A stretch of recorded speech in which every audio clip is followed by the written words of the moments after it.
Before I forget it, I need to put my dream down onto record because it was weird. I'd never been on another planet in my dreams till last night, and it was really hard to. I don't know if I ever recognized I was in a dream or not. I did wake up a couple of times, but was working on this like glass dome, like some sort of like enclosure. And I remember looking at the sky, and the sky was all red, like Mars, and then it looked like it was infrared, like how this camera does. Let's see if I can show it.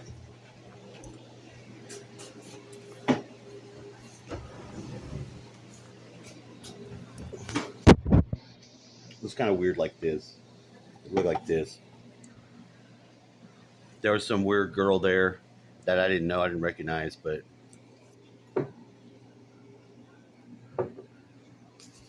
I don't know. We had something going on, and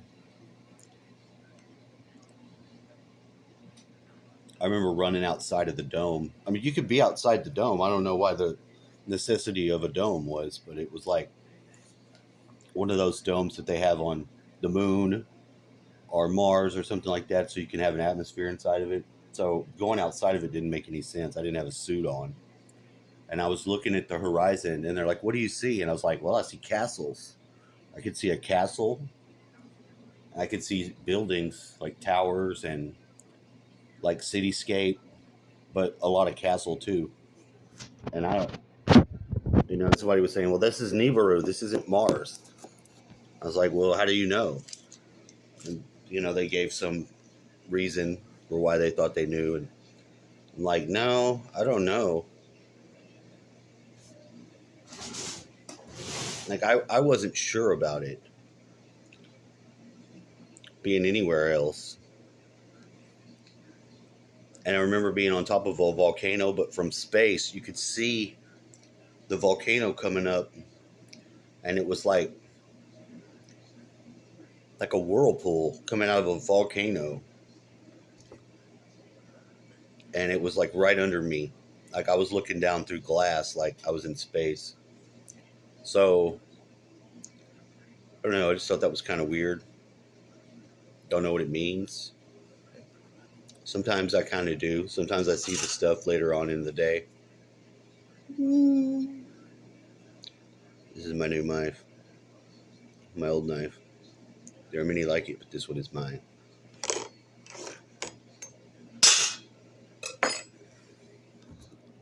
Anyway, that's my dream. That's all I got. It was weird. It's fucking weird. Because they talk about these things. Now it's all out, the cat's out of the bag. Everyone's talking about it who wants to talk about it online and Twitter and Facebook and everything else. And so now is the evil where even if you say you see it coming, warning, warning, evil is coming, it doesn't matter. They're proudly bringing it right in front of you. And so now it's at a very late stage. It's kind of at the stage, like the French Revolution, look at it as a macrocosm of the whole world. It's at the stage where, they're just about to, they've started the guillotining, you know what I mean? And they need to start with a royalty first, and then they need to work their way down to, peasants who might have said something nice about the monarchy. Someone who might have said something nice about Marie Antoinette. Some heard of Havana syndrome. You've heard of some of these things. Basically, it's like a seed implanted. That seeds are being planted in people through frequencies, and those seeds, develop into propaganda points, concepts, reality. And so the people, they believe they have reality. They know reality. And the entire reality of this world's been implanted through frequencies.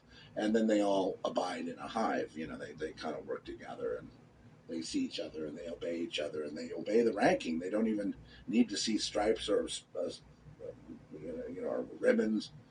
or whatever to show that you're a sergeant or a colonel or a, right?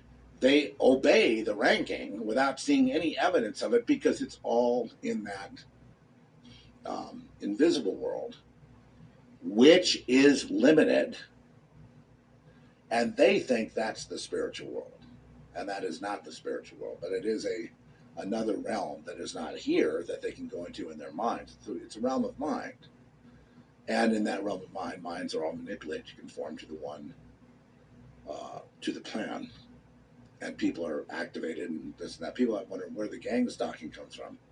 It's, why don't you wonder this? Why don't you wonder where the protection comes from? Because you've got, people that are not motivated by any facts, suddenly zeroing in on you. So, so they will tell you, you're not a child of the devil.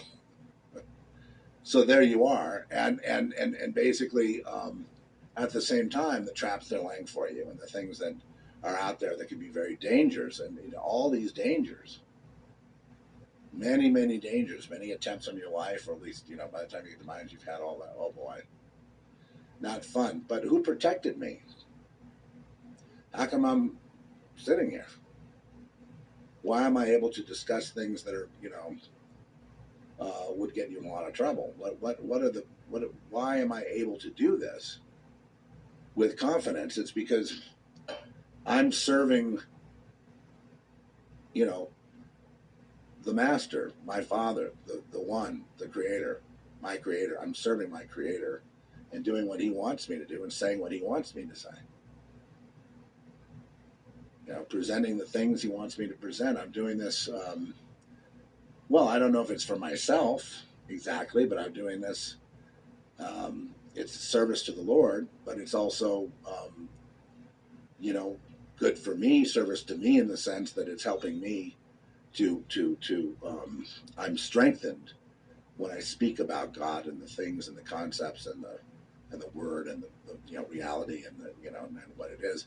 When I say the other world, that this world exists in the world you can see and hear, it also exists in, they have what you might call another world, that you call the world of demons, the world of archons,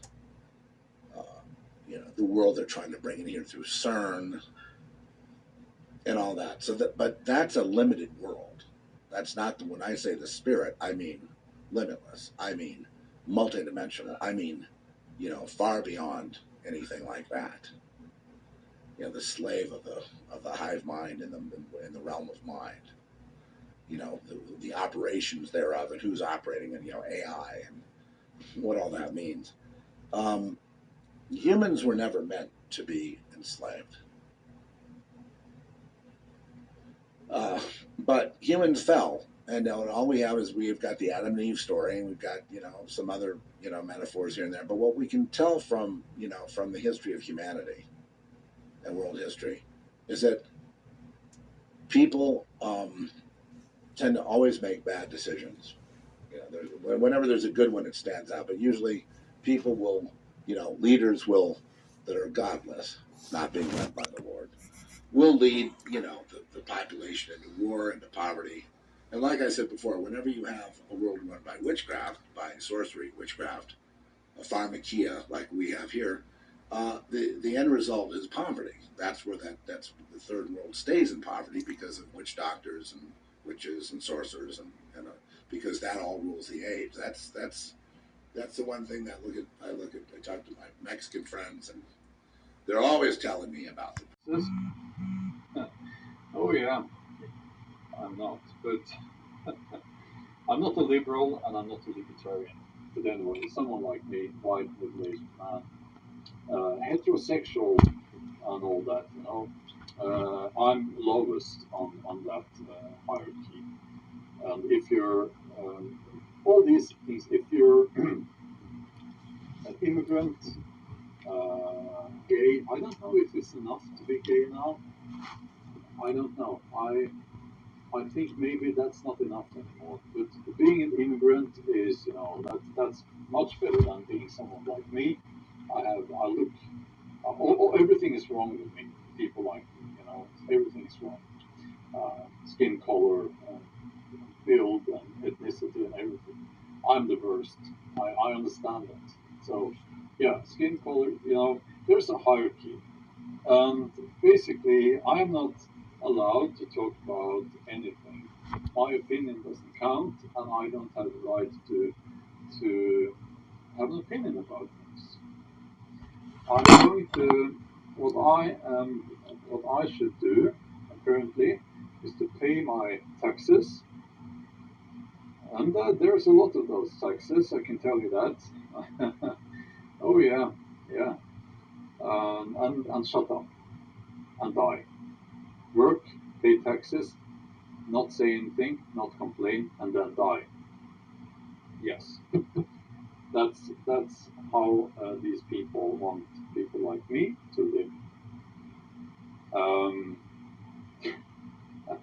yes, Double D, John Fetterman. Yes,